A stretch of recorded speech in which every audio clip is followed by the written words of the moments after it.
Hello, and welcome to I'm Sick Not Crazy, the podcast that helps you to take control of your own health and healing. My name is Jennifer James, and I'm a licensed and practicing psychotherapist, here to talk about becoming your healthiest self, both physically and psychologically. As a licensed psychotherapist, I encourage you to seek professional mental health treatment for any issues that you may be struggling with.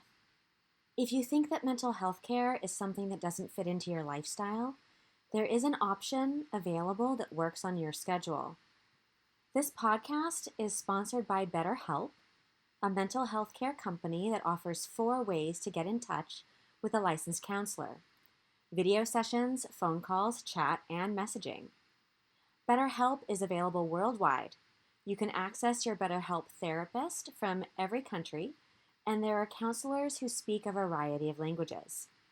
Best of all, BetterHelp offers you the ability to message your counselors day or night and get replies within 24 to 48 hours, and often within just hours or the same day.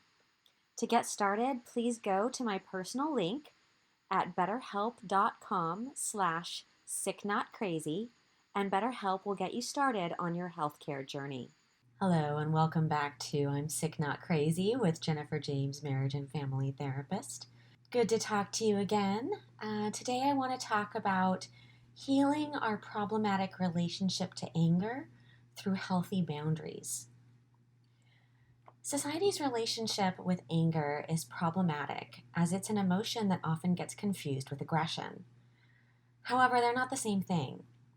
Anger is an emotion that everyone experiences from time to time, and it's perfectly healthy to do so. However, acting aggressively, while sometimes important for self-protection, mostly causes unnecessary pain in the world. When clients ask me to help them with anger problems, it's frequently divided down gender lines. While there is some overlap between sexes, men tend to tell me that they lose their tempers too easily, yell, swear, frighten those around them, and sometimes hit both objects and people. They ask me to help them get a moment to pause and consider their behavior before they respond, because their aggressive behaviors are damaging their relationships or causing them legal problems even. Meanwhile, on the other hand, women tend to tell me that they can't access their anger. They say that people treat them terribly, but instead of becoming angry, they become sad or depressed. They blame themselves. These women feel immobilized by their own inability to get angry enough to set boundaries or create change in their lives and relationships.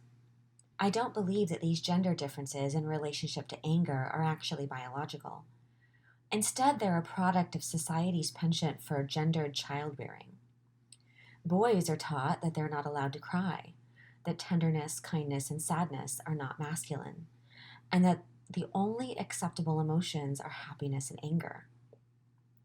Girls are taught that they need to be nice and sweet and happy all of the time, and they tend to be punished more severely than boys are when they become angry or say no. These gender stereotypes in relationship to emotions are extremely damaging. Boys that buy the message to, quote-unquote, man up, one of the most damaging phrases in the English language, end up unable to access hurt, sadness, kindness, and compassion. Instead, they jump directly to anger when they feel any of the other emotions coming on. They believe that if they're not happy, then anger is the only other acceptable thing to feel. On the other hand, women who buy the quote-unquote nice girl message tend to have problems recognizing when their boundaries have been crossed. They tell me that they know that they should be angry, but they can't access the feeling. Instead, they blame themselves, thinking that they were somehow not good enough, and that if they could just be better, then people would treat them right. However, it doesn't work that way, and they wear themselves to a nub trying to be good enough, whatever that even means. In therapy, with the angry people, I work with them to pause when they feel the fire of anger rising within them, and then feel what lies underneath. Anger tends to be a secondary emotion that covers up an unconsciously rejected underlying feeling. For example, instead of allowing feelings to hurt, a person may jump right over emotional pain and straight into anger. Other emotions people tend to bypass in favor of anger include sad, vulnerable, rejected, and disrespected. Once these angry people are able to tap into the underlying feeling, which can take a lot of work, by the way, I encourage them to verbalize that feeling. Verbalizing it to the other person involved is best if possible. However, if it's not possible to tell the other person how you feel, saying to yourself, "Wow, I'm feeling really hurt right now, and it's okay to feel that way," is powerful. The more that these people do that, the more that they can override their childhood programming that anger and happiness are the only appropriate emotions. On the other side of the coin, when I'm working in therapy with people who can't access anger, I help them to give themselves permission to feel angry. What I found is that these people often have anger and aggression confused. I explain to them that anger is healthy and normal, and that feeling the entire spectrum of human emotion, including anger, is a good thing. I help them to understand that being angry doesn't have to mean that they behave aggressively. Sometimes all it means is that they say, "Wow, that made me really mad." Then I work with them to understand the importance of boundaries in relationship. Having bought into the idea that they have to be good and nice all of the time, they often fail to stand up for themselves when they need to, which is just as damaging to relationships as having angry tirades. How is it so damaging, you may ask? Well, here's how it works. People that are trying to be nice all of the time tend to allow people to take advantage of them. If you're thinking that other people shouldn't try to take advantage, you're right. They shouldn't, but they do. Once these opportunists realize that the nice person won't say no or get angry, they continue to take advantage, but also lose respect for them, leading to treating the nice person even more disrespectfully. If the nice person continues to try to curry favor with the disrespectful one, the relationship can become abusive. However, what often happens is that the nice person eventually builds up so much resentment that he or she lashes out uncharacteristically or quietly leaves the relationship. In the end, the outcomes of both strategies are the same. The angry and aggressive person ends up alone because eventually people get tired of being bullied. The good and nice person ends up alone because he or she eventually becomes resentful enough about being taken advantage of to leave. The solution to both of these problems is in healthy boundaries. Here's an outline of the differences between healthy and unhealthy boundaries. A. Collapsed boundaries, the good or nice person. You can't say no because you're afraid of rejection or abandonment. Your identity consists of what you think others want you to be. You're a chameleon. You take on others' problems as your own. You share personal information too soon before establishing mutual trust or sharing. You feel responsible for others' happiness and fulfillment and sometimes rely on your relationships to create that for you. You compromise your values or beliefs to avoid conflict. You tend to absorb the feelings of others. You lose control of your emotions easily. You have no balance of power in relationships. You tend to be overly responsible and controlling, or passive and dependent. B. Rigid boundaries, the prickly person. You're likely to say no if the request involves close interaction. You avoid intimacy by picking fights or staying too busy. You fear abandonment or engulfment, so you avoid closeness. You rarely share personal information. You have difficulty identifying wants, needs, or feelings. You have few or no close relationships. If you have a partner, you have very separate lives and virtually no shared life. You have difficulty asking for or receiving help from others. C. Healthy boundaries. You can say no or yes, and you're okay when others say no to you. You have a strong sense of identity. You respect yourself. You expect reciprocity in a relationship. You share responsibility and power.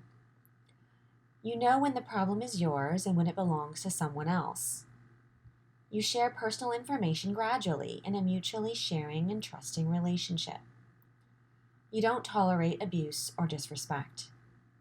You know your own wants, needs, and feelings. You can communicate them clearly in your relationships. You're committed to and responsible for exploring and nurturing your full potential. You're responsible for your own happiness and fulfillment. You allow others to be responsible for their own happiness and fulfillment. You value your opinions and feelings as much as others.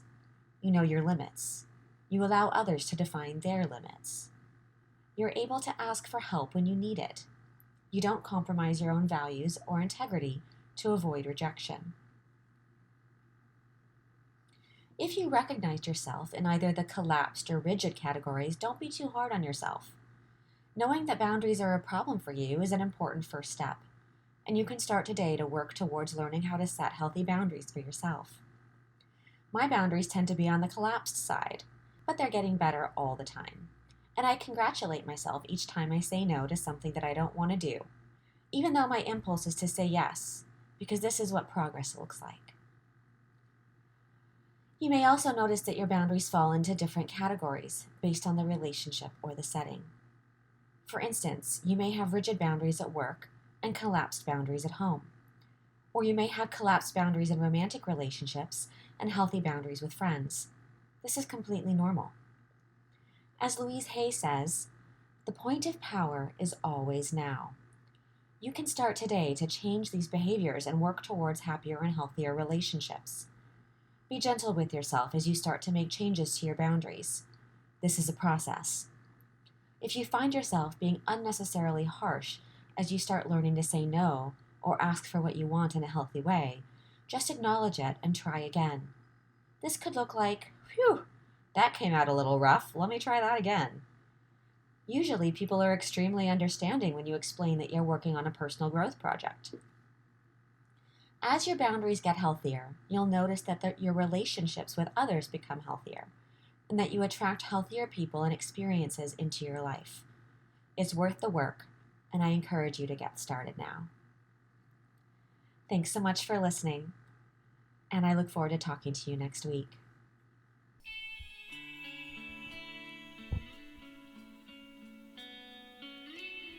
Thank you for listening to this week's I'm Sick Not Crazy podcast with Jennifer James, marriage and family therapist.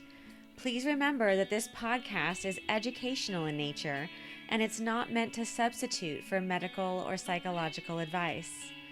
To learn more about my work or to contact me, please visit my website at jenniferjames-author.com. And while you're there, please visit and follow my blog. Thanks so much for listening, and remember that you can take control of your own health.